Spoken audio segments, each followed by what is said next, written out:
Hi. Today I would like to talk about something called a function.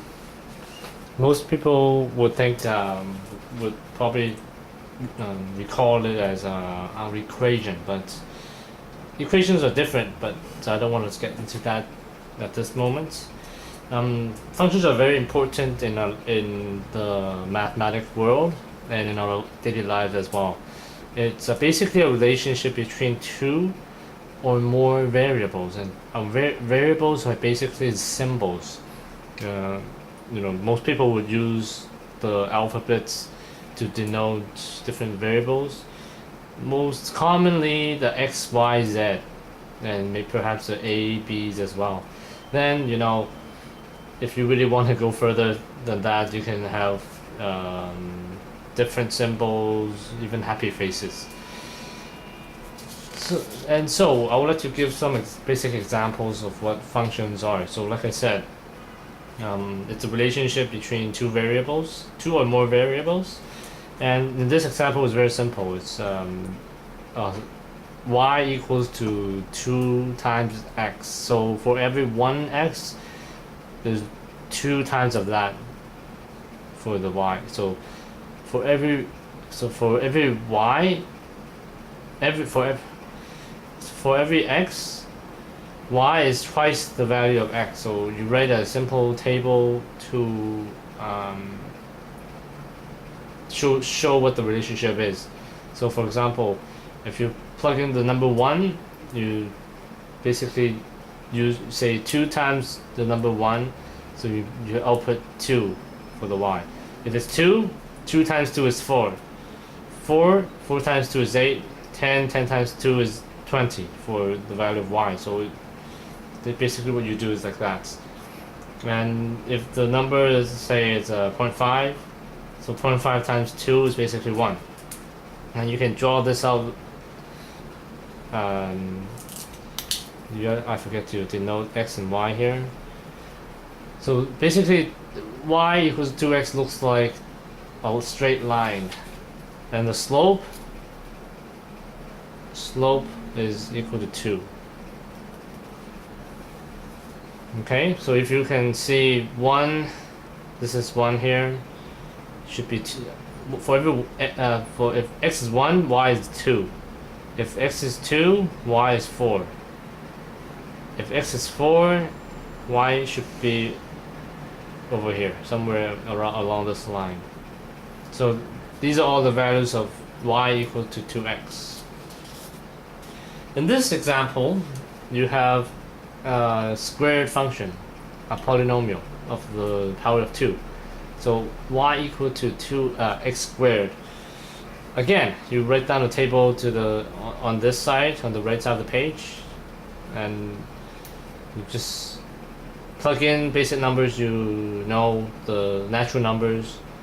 1, the square of 1 is 1. The square of 2 is 4. The square of 8 is 64, and so the numbers getting bigger as x is getting bigger.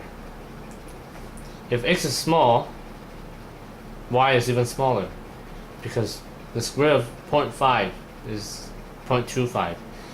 If x is square root of 2, which is basically approximately 1.41, y is equal to 2. Okay, now look at this. If x is negative 2, the square of negative 2 is 4. If x is negative 4, the square of negative 4 is 16. So that means all negative numbers, both the negative numbers and the positive numbers of x, give a positive number in y. So there's no negative numbers in y. So if you draw it out, it looks like that. Okay. The third example, I'll want to share with you guys a trigonometry example. The sine wave is a very basic function for trigonometry, and so I'm going to use the radian. I will have a video just on degrees and radians and how you convert it, but basically pi is approximately 3.14. And if you look at the sine wave, it's continuous. So it repeats itself every 2 pi, which is approximately 6.28. 6.28 is every cycle the sine wave repeats itself. And you can see the boundaries for the y is between -1 and 1. And it doesn't go beyond that. Of course, if you add a coefficient here, let's say 2, then we call this the amplitude. The amplitude becomes 2. So two sine of pi over 2 will be 2, not 1. So if you draw a table like this, again, helps you easy to remember. 0 is always 0. For every multiple of pi is 0. So pi, 2 pi, 3 pi, 4 pi, -pi, -2 pi. It will be 0. For every multiple of pi over 2, so pi over 2, or an odd number, not odd number, so pi over 2, 3 pi over 2. Why? Because if it's 2 pi over 2, that is basically pi. So every odd values of the denominator. Pi over 2, 3 pi over 2, 5 pi over 2, -pi over 2. It gives you either 1 or -1. Okay? So this is a very interesting function.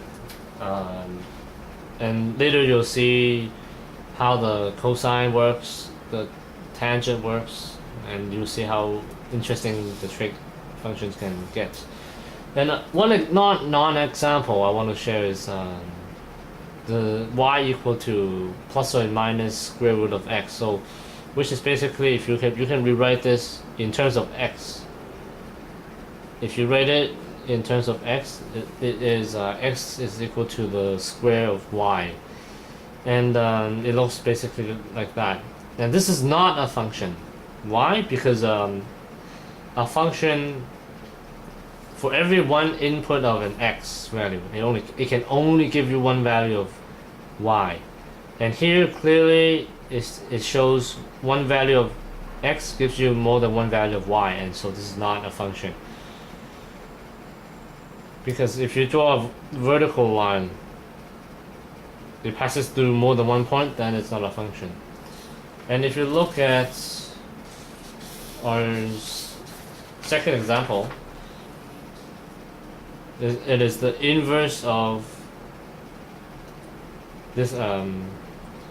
It's the inverse of each other. So the square of x squared is a function, because for every one value of x, you only get one value of y. So it doesn't matter if you get more than one value of x for every value of y. So if y is 4, x can either be -2 or +2, and it doesn't matter in this case. So these are the basic examples I wanted to share today in this video. If you like it, subscribe to it and like it, please. Then obviously, if you have any comments, please let me know how I can improve my videos. I would like to share more of my little knowledge with math, because math is a very interesting topic. Well, thank you very much. Goodbye.